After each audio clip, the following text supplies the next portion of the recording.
It also mentioned the short story collection, Junebug Gothic. And hold a copy of that up here. Junebug Gothic Tales from the South.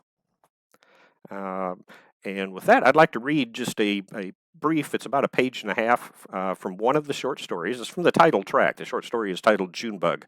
And again, apologies in advance. I am not a professional voice actor or narrator. And also, the narrator of the story is a 6-year-old girl named Junebug. She and her brother have been put into a group foster home in Oklahoma after their mother was arrested. Their father is coming from Arizona to pick them up. So with that, here's a little bit from Junebug. 4 days later, 3 nights in an actual bed at a group home, in an actual house with 3 adults and 7 kids and carpet and everything, a blue Ford truck pulled up out front. I didn't recognize the man, but Jimmy knew it was Daddy right away. The picture of him in my head didn't match up to this guy ringing the doorbell. Ma'am wouldn't let him inside until the CPS lady showed up, and she was running late. But Jimmy didn't pay no mind to that. He shoved open the front door and nearly knocked this almost daddy man to the ground in a bear hug. Jimmy was bawling his eyes out. I stood in the door and tried to sort out his face. "Hey, Junebug," he said. "You remember me?" The face didn't quite seem right, but I knew the voice. It was him, all right. Ma'am held the door shut to keep me in or Daddy out, but she didn't have nothing to worry about. I was just watching Jimmy blubber like an infant. Not sure why he was all ate up with this fella. "Get your things together," he said to me and Jimmy both, prying my brother off his leg and giving him a little shove toward the door. "When the lady gets here with the paperwork, y'all are coming with me to Arizona." He smiled real big like that was supposed to make me happy.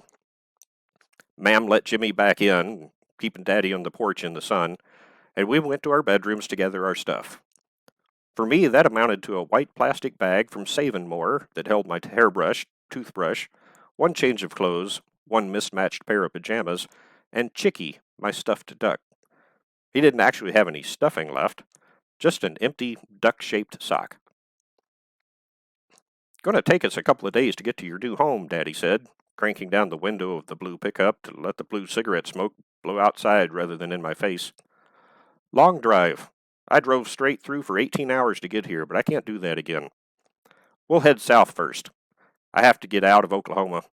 We'll find a motel on the other side of the red." I sat in the middle between Daddy and Jimmy, right in front of the ashtray, but Daddy didn't use it, just flicked the ashes out the window. When he finished, he handed me the stub to put out for him. "Where's Arizona?" Jimmy asked. "It's out west." "What's it like there?" Jimmy was curious. I weren't. "It's real hot, but I got a swimming pool. You're going to love it." Jimmy was real excited about the swimming pool. "But you can only go in the pool if I'm with you." "I know how to swim," Jimmy said. "And it's the rules. Some kid who knew how to swim drowned there last summer. Slipped and hit his head, fell in. Nobody was around. They found him the next morning." I vowed silently to never go in the pool. Ever. I didn't care how hot it was. How much hotter than our place could it be, anyways? "Your sister don't talk much, does she?" Daddy looked at me with a grin. "Can't shut her up sometimes." "Ain't we going to get Mama?" That may have been the first time I spoke since Daddy picked us up. "She does speak. And no, I'm afraid not. Mama can't come with us. You won't be seeing her for a good while. Maybe ever. Just as well." That felt like it should bother me, but it didn't, other than I wasn't sure if Daddy knew how to cook, or if all that was going to fall on me now. I'd be in cooking while Daddy and Jimmy were swimming in the pool, laughing and carrying on and trying not to drown.